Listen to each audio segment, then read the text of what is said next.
Hey everybody, welcome to Week in Review. I'm Tom Vasel.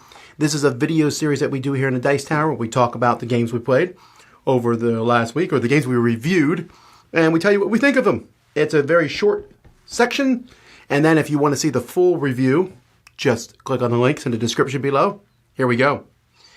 Hey everybody, I'm Garcia. Here's what I did last week. So I reviewed Ada's Library, which I gave a 5 out of 10 to. This is a reissue of a two-player game called Phoenix from a long time ago.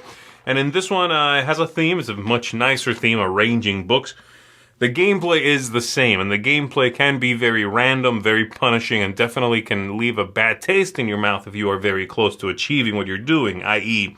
arranging books, following a pattern in the center of the table, and your opponent comes along and switches something and messes you up. It feels like it very much sets you back. With one card play, they can destroy your day, pretty much. And while the game, if you are okay with letting that sort of move roll off your back, is going to feel alright, it's never going to be a great design. In my opinion, I think it's never going to feel incredibly satisfying. It's never going to allow you to feel unbelievably clever. That type of move isn't built into the game, and so it manages to still be very abstract with a dollop of take that, unintentional or otherwise, on top of it. So that's Ada's Library. I reviewed Numbsters, which I gave a 6 out of 10 to. This is a solitaire game in which you are going to be arranging, you shuffle up some number cards and then you have the numbers eat each other. It's based on that 7, 8, 9 joke. That's the game. And it's a solo game, like I said. It's one you can basically play in your hand and you are trying to eat all the numbers down to just a couple of them in your hand. Clever, interesting, weird. Replayability, I have some concerns about, but the game is a bizarre, engaging design and a great sort of 10-minute killer. I like it for those reasons. I do think that Bud & Shy, the publisher, has some other amazing solo games that kind of blow this one away in many ways. They have some necessities that this one wouldn't, like table space. But I like the look of the game, and I think the game, if you are someone who, again, wants something in your pocket you can pull out and play for 10 minutes, and then it goes away and you don't really think about it while it's away in your pocket, then this is a solid one for that. I reviewed Vivarium, which I gave an 8 out of 10 to. This is a set collection style game with a really cool look, kind of a strange theme. You're studying these creatures, you are collecting goals, you're scoring based off of those things. I like this one. It reminds me a little bit of Meadow. It reminds me a little bit of Quadropolis. It has that similar idea of a row and a column lets you select a thing. That's how you're getting the different card types. I like it. It's neat. It works well. It's got some cool ideas. It has these domino pieces that you utilize to gather things on the table, and they don't really make sense why they need to be dominoes, but the pieces are cool. So I enjoy that one and definitely would recommend it. And then lastly, I reviewed Masters of the Universe Battle for Eternia, and I gave this one a 9 out of 10. I think it's fantastic. It is so clean. It's very smooth. It has some great ideas in there in which it's an all versus one game, but who plays which side, as in the good guys or the bad guys, that you can switch that. You can also play against the AI, so it's also solo, though it's a little bit clunkier, that. But the game's rules really do get out of the way of playing the game. And I think a lot of games miss the mark, this type of game, miniatures-driven games, miss the mark when it comes to being clean, to presenting you with a world, some ideas, some scenarios, and then getting out of the way so that you can enjoy and play the game. This one manages to do that pretty well. And so I like it for that reason. There's a lot of clever things in it, but ultimately it does not have too many missteps in my opinion. So I thought it was great. And that's it for me. I'll see you on the next one. First up this week is some different decks that came through the office here for the game Similo. I did not give a rating to these. I just wanted to see what these new decks brought to the game. There's a Harry Potter pack, a Fantastic Beast pack, a couple different animal ones, some myths, and one more that I'm forgetting right now. Oh, the Spookies. Ooh, I really like that one. Just different spooky characters. These decks are able to be mixed into the base game as well, or really, it's not even a base game. It's just any of the decks that you can put together to play in the game, and I wanted to see what they brought. Really enjoyed them, but again, no rating for that. Also, I took a look at Nut Hunt. Oh boy, did I dislike this game. I came in at a 3 on this game. I felt the game was way too random and punishing. And the game itself is Take That. So it's a Take That style game, but it's where the game is the one that's trying to beat you up, and it can feel really imbalanced. It can feel really swingy. It just doesn't feel good to play. I very much disliked this. It reminded me of a lot of games that I like, poorly done or underdeveloped. So very much did not like Nut Hunt. Unfortunately, I found it adorable. It's such a fun theme, but just the gameplay of it was very off-putting to me. So I came in at a 3 on that one. Took a look at a really big epic game as well, Aeon's Trespass Odyssey. Aeon's Odyssey Trespass. Aeon's Trespass Odyssey, I believe. We're going to go with that one. Roy will correct me if I'm wrong, though. Came in at a 7 on that one. I really was all over the map on my rating of this. At some points, I was a 5. At other points, I was a 9, one of the best games ever. Really had such a swing in my gameplay of this. I feel like I liked a lot of individual parts that the game was doing, but all together, the game just kind of gets in its own way. It's one that I find myself thinking of over and over again as I'm outside of that play.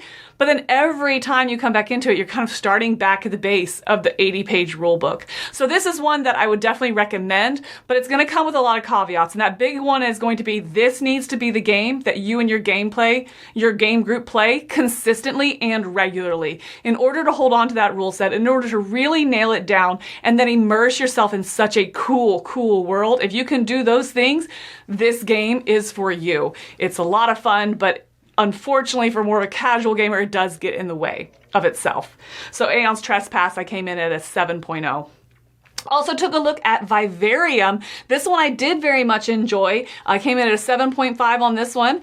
I feel like Vivarium, kind of like Nut Hunt, where it reminded me of other games that I played, but the positive parts of them, and it's very well implemented. So it would be hard to say there's anything necessarily innovative about this game, Vivarium, but I really enjoyed what it did. I love the build your own scoring aspect of it. I love the little puzzle of trying to work out the grid. Open drafting is one of my favorite mechanisms. So really enjoyed putting myself in this world. Absolutely gorgeous production, and look forward to playing it again. That's Vivarium 7.5. Last up, I took a look at Tucano. Tucano came in at an 8.0 on. Really enjoyed this game. Kind of remind me of Sushi Go. It's a very small game, a very light game. No questions asked during it because there's like 2 rules total. I find it very quick, very snappy, not a lot to it, but a very satisfying experience. So Tucano is one I would definitely recommend, and it's going to be probably one of my go-to fillers. While I really like the game, I can't say I love it, it's one that I see getting a lot of table time because it is so quick, because it is so easy, because it is so non-offensive. It's one that I will go to very often. And for me, that's a big win. So an 8 for Tucano. That's gonna be it for me this week. Let's keep it rolling. Week in review time. This week I took a look at the Red Hood, a expansion, a scenario pack for Marvel Champions. The main thing about this one is that it adds a bunch of different modular sets, and the Red Hood's all about like adding in more modular sets to the encounter deck slowly and adding extra encounter cards in front of people and messing people up. It also comes in with extra standard cards, but these are not the same standard cards. These are brand new ones that are actually a little bit more difficult and a little bit more difficult expert cards. So if you want to have a more intense game of Marvel Champions, it can up the difficulty for you. This was an 8 for me. Definitely enjoyed it. I love Marvel Champions, and if this is something that you're interested in, getting a whole bunch more modular sets, definitely check out the Red Hood. But yeah, that's for me for this week. Hey everyone, Chris here. This week I took a look at 2 games in alphabetical order. They are first Animals in Espionage. I gave a 7.5. This is a neat little iSplit you choose, but it's got an extra step in their iSplit. You sort of split and then choose, and then I get the leftover. It's a fun little animal theme game. It looks like the Bad Guys movie. It looks, that little animal spy thing. I like it. 7.5 for me. And then the other one is Tucano, another animal-themed game. But this one is a little open drafting game. It's very similar weight to like the original Sushi Go. Very similar, but I like the set collecting. It's got a few good little decisions, and there's specialty cards shuffled to the bottom half of the deck where you can steal or share cards. But you know what? Fun little kids or filler game or fun family weight kind of a younger family kind of a thing there. Also did a rapid fire roundup. Games in there range from a 2 all the way up to an 8.5, so make sure to check out those 10 mini reviews, and that has been my week. Hi everybody, I'm Joey Evans, and here are the games that I reviewed this week. First off, I started off with Aeon's Trespass. This was a huge box, a huge endeavor, and a massive game. This one, I enjoyed the gameplay, I enjoyed the story behind it. I just found it was very complex, it took a while to get the engine going, and I liked it. I wasn't crazy about it. I did come in low at a 6.5, but I do realize the appeal of a game like this, so if you're really invested in putting the whole 50, 100, 200 hours into this, it's something you're going to enjoy. But personally, there are other ones of this genre that I would play over this, such as Oathsworn. But anyway, it came in at a 6.5 on Aeon's Trespass. Then also I reviewed Beast. Beast is a hidden movement game that I was really excited about that promised to do several things I liked. First of all, hidden movement, I love that. You also get to hunt in there, which is great. There's some sort of battle thing. Then also it's a shorter game. It comes into like 60 minutes. You play with 2 players. This one, the artwork is gorgeous. It's really nice, but I did feel it had some problems in it. And because of that, I couldn't really fully recommend this and play it as much as I would like. It's one that if it was out, I would play it, I'd try it again, but there were some problems with it. I found that I would rather play a game such as Mind Management or Fury of Dracula, and I came in at a 6.5 on that. Then also there was Masters of the Universe. This is funny, the first 2 I was very excited to play. Masters of the Universe, I was kind of okay playing. Growing up, I did not watch Masters of the Universe. I was more of a Thundercats person, so I didn't really know the IP that well. And I wasn't crazy about One versus All. So all those going in, I wasn't expecting to like it. Wow, I did like it a lot. And that impressed me because it was fun, it was to the point, and the different systems about you can be the one versus all on either side. That intrigued me. So it wasn't just the one bad guy is the one versus all the heroes. You could switch it if you want to. That was intriguing, and the different scenarios were intriguing, and the moving around, it had so much good going for it. So I did give this an 8.5. So I really enjoyed Masters of the Universe. So anyway, those were the 3 games I reviewed this week. Hey there everybody, it's Mike Delisio. This week I started off with a rapid fire roundup where I covered a number of games that have already been reviewed on the channel and gave my own impressions of them along with a score, so if you're interested in that you can take a look at it. And then I did one review this week. I reviewed The Legacy of You, which is a solo-only campaign-style game from designer Shem Phillips and publisher Garfield Games. I gave Legacy of You a 9 out of 10, seal of excellence. Just a fantastic solo campaign game where as you are playing, it's going to be a variable length depending upon the number of games you either win or lose.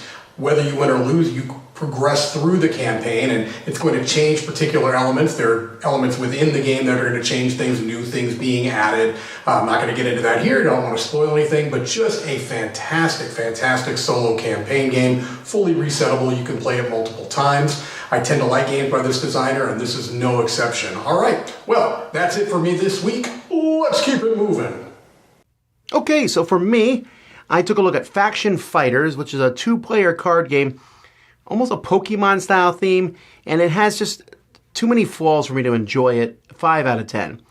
Mansplaining, which sounds like a terrible name for a game, but the name and the game don't match very well. You're trying to explain a topic to somebody and sneak words into it without them noticing, which just doesn't work. 5 out of 10. The Big Pig game. This is a cooperative game where you try to eat a bunch of food with your kids. Well, I'm assuming kids and family style game. It's fine. It's a 6 out of 10. Production problems causes some of that. Nut Hunt. I like this more than Camilla. Game about squirrels collecting nuts. I thought it had some really interesting ideas. 7 out of 10. Also 7 out of 10, Animals and Espionage. This 2-player game. Nice, very quick filler back and forth between 2 players trying to give one person cards and take cards. And I split you choose game. 7 out of 10. Pathways, a flicking game. It doesn't look very good at all. I mean, it doesn't look bad, but it doesn't look like much. But it's actually a pretty solid dexterity game. 7 out of 10. All right, big game here. Aeon's Aeon Trespass Odyssey, humongous game, 200 plus hours. We didn't play that much. We played like 12 hours or so. A lot of time we put into it, but it's huge. This could be a 10. It also could be a 5. From now, it's an 8. It's intriguing, incredible story, a huge, it's a monumental effort, but there's a lot going on in it. I gave an 8.5 to a little bot for Lightspeed. So this shows you a way that you can use a program called Telegram and a Lightspeed bot to take a picture of the game and it will score it for you. It's really neat. And I also gave an 8.5 to Masters of the Universe Clash of Eternia. This CMON game has what I like in their games lately. Very simple play, plug and play, just fast, one versus all. It's a simple but really fun game. I also talked about our visiting Nashville last week, me and Z. We also did some live plays, so go and watch those. And that's what we did in the Dice Tower last week. I'm Tom Vasel, and this has been Week in Review on the Dice Tower.